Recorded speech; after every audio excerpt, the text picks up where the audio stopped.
સ્થાનિક સ્વરાજની ચૂંટણી માટે ભાજપનો ઝંઝાવાતી ચૂંટણી પ્રચાર.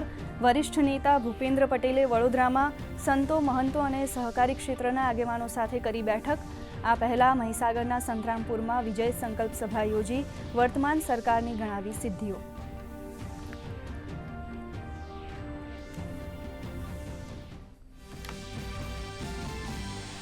ભાજપના સ્ટાર પ્રચારક હર્ષ સંઘવીએ નર્મદામાં ચૂંટણી સભા સંબોધી આપ પર કર્યા પ્રહાર. તો સુરતમાં યુવા મોરચા દ્વારા આયોજિત ઇન્ફ્લુએન્સર બેઠકને કર્યું સંબોધન. ભાજપ પ્રદેશ પ્રમુખ જગદીશ વિશ્વકર્માએ ગીર સોમનાથમાં સંકલ્પ સભા સંબોધી તમામ બેઠકો જીતવાનો વ્યક્ત કર્યો વિશ્વાસ. સ્થાનિક સ્વરાજની ચૂંટણી માટે કોંગ્રેસ, આપ અને અપક્ષ ચૂંટણી મેદાને. આપ દ્વારા નગરપાલિકા, તાલુકા અને જિલ્લા પંચાયત માટે જાહેર કરાયો ચૂંટણી ઢંઢેરો.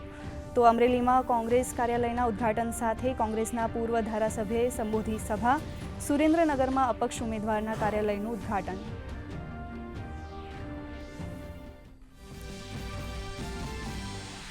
ભારત અને દક્ષિણ કોરિયા વચ્ચે વેપારને 2030 સુધી $50 બિલિયન સુધી પહોંચાડવાનું લક્ષ્ય.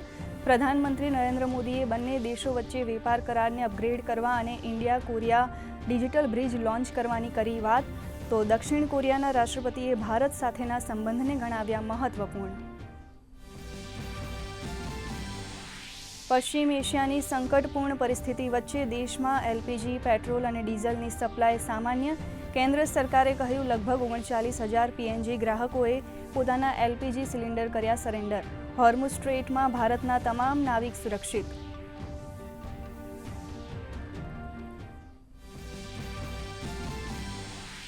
જમ્મુ કાશ્મીરના ઉધમપુરમાં બસ ખીણમાં ખાબકતા 21 લોકોના મોત, 61 ઘાયલ.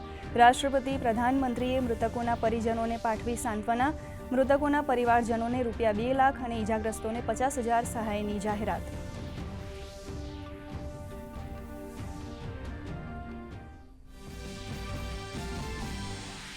રાજકોટમાં રાષ્ટ્રવ્યાપી સાયબર ફ્રોડનો પર્દાફાશ. ₹2,500 કરોડના ટ્રાન્ઝેક્શન મળ્યા.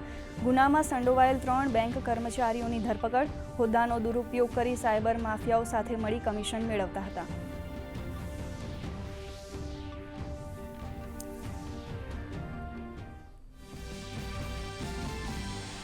દક્ષિણ પશ્ચિમ રાજસ્થાન તરફ સક્રિય સિસ્ટમની અસર હેઠળ રાજ્યમાં માવઠાનું સંકટ.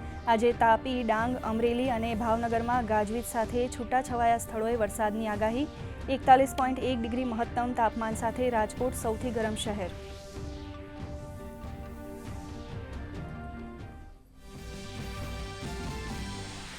IPLમાં આજે અમદાવાદના નરેન્દ્ર મોદી સ્ટેડિયમમાં ગુજરાત ટાઇટન્સ અને મુંબઈ ઇન્ડિયન્સ વચ્ચે મેચ.